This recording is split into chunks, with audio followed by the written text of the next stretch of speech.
Okay, I thought this would be a great idea for a video. I've literally just tweeted a tweet about fractal markets and how chart patterns using the lower time frames and higher time frames and so on and so forth, charts within charts, patterns within patterns, and this, what I actually said on the tweet was a 2B within a 2B. So you're using the higher time frame 2B, which we know is forming here, and a lower time frame to enter the target, enter the trade, which would be somewhere around here, a really lovely bounce off the 34.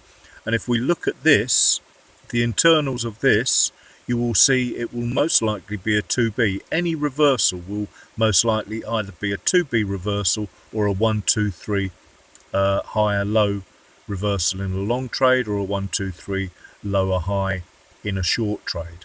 So we can highlight that area. Now I just picked this, literally opened this chart, first chart I opened. I remembered actually, to be fair, that it was a massive 2B reversal. Vic Sperandio would have drawn his line across here. The chart, that the line that the bar that pokes through it, the high of that becomes the entry.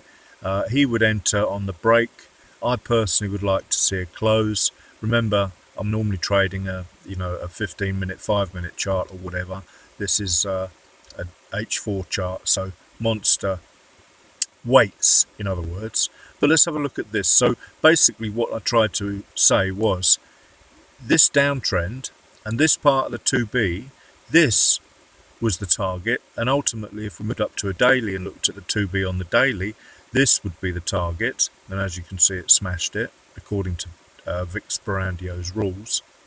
But let's have a look at this. So what I'm saying is, instead of entering somewhere around here because of the lower time frame target and targeting that, because we know these patterns work on multiple time frames in exactly the same way, we should be able to target that and ultimately that. So that's what I mean. And here's, they're all over the place. This will be a 2B reversal inside this move here, and it's actually part of a higher time frame. This, in fact, this H4 time frame, 1, 2, 3 reversal. You could draw that there. And then, icing on the cake, just wait for momentum on your RSI to come into the mix. And I like to use the TMA slope as well.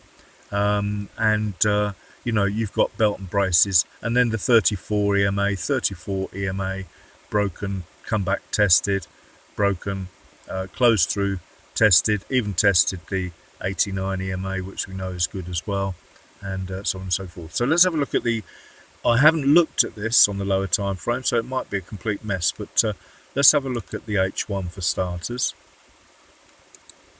Apologies for the noise if you can hear my fan going, but it's just too hot. So we're looking at this pattern here. Let's zoom in.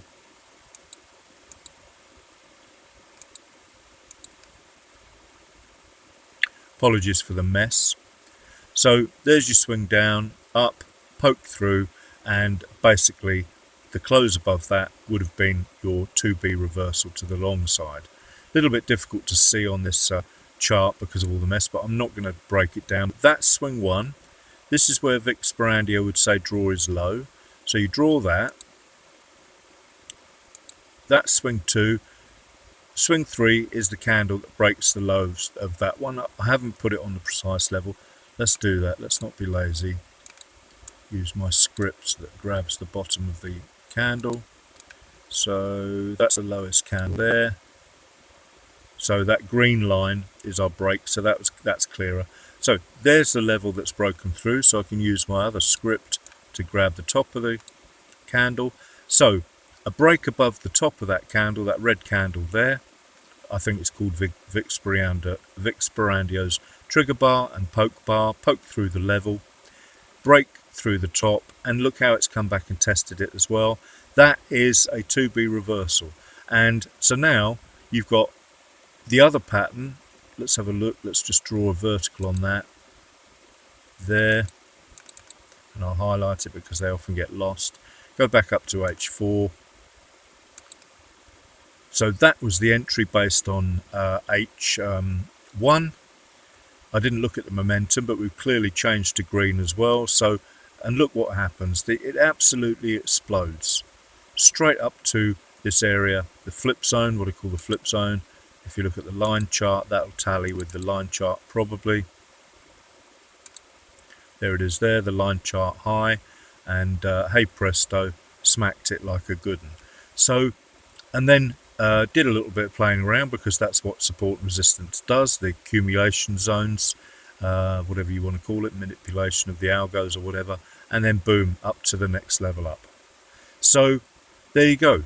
That is a quick explanation of what I mean by charts within charts, patterns within patterns, using the higher time frame pattern and the lower time frame pattern to target the higher time frames. It works on every pattern you can look at. You know, you name it.